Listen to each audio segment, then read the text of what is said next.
स्वर कथा चैनल के सभी साथियों को संतोष कुमार शर्मा का बहुत बहुत नमस्कार। साथियों, भारतवर्ष की आज़ादी के लिए लड़ाई देश के हर कोने में लड़ी गई।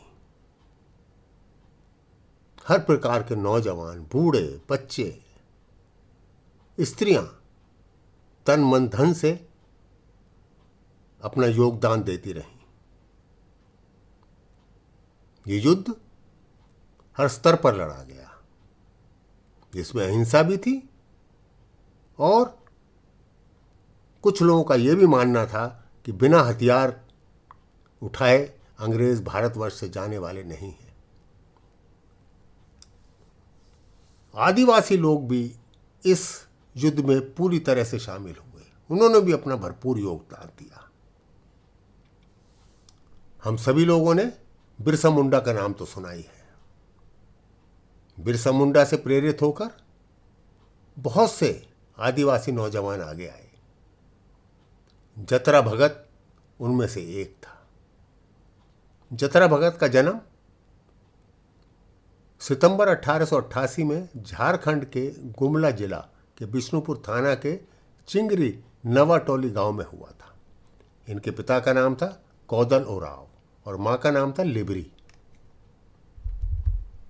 1912 से 1914 तक उन्होंने ब्रिटिश राज्य और जमींदारों के खिलाफ अहिंसक असहयोग का आंदोलन छेड़ा और लगान, सरकारी टैक्स आदि भरने तथा कुली के रूप में मजदूरी करने से मना कर दिया।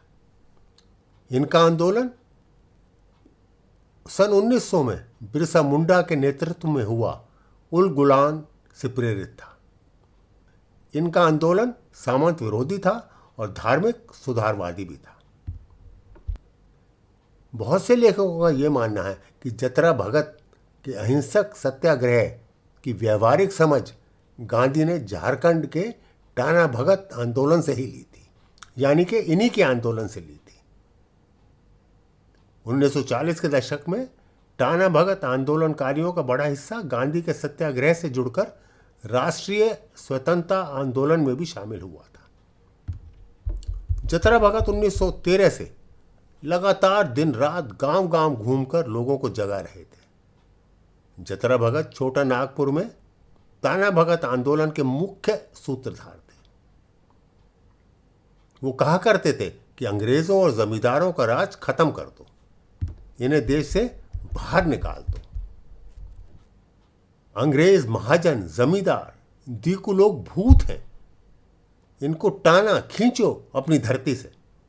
इनका नारा था टन टन टाना, टाना बाबा टाना, भूत भूतनी के टाना, टाना बाबा टाना, कोना कुची भूत भूतनी के टाना, टाना बाबा टाना, लुकल छिपल भूत भूतनी के टाना। इसका अर्थ है, ओ पिता, ओ माता, देश की जान लेने वाले, आदिवासियों को लूटने और मारने वाले सभी तरह के भूत भूतनियों को खींचकर हमारे देश से बाहर करने में हमारी मदद करो। टानावासी देशभक्त थे। आज भी उनकी दिनचर्या, कहते हैं, राष्ट्रीय ध्वज के नमन से ही होती है। जतरा भगत यातनाओं के कारण बीमारी के शिकार हो गए और सन 1915 में उनकी मौत भी हो गई। यानी कि कुल 27 वर्ष वो जिए, परंतु एक ऐसी अलग जगह गए आदिवासी क्षेत्र में जिसने अंग्रेजों का जीना दूभर कर दिया। शत प्रणाम है इस वीर आदिवासी जतरा भगत।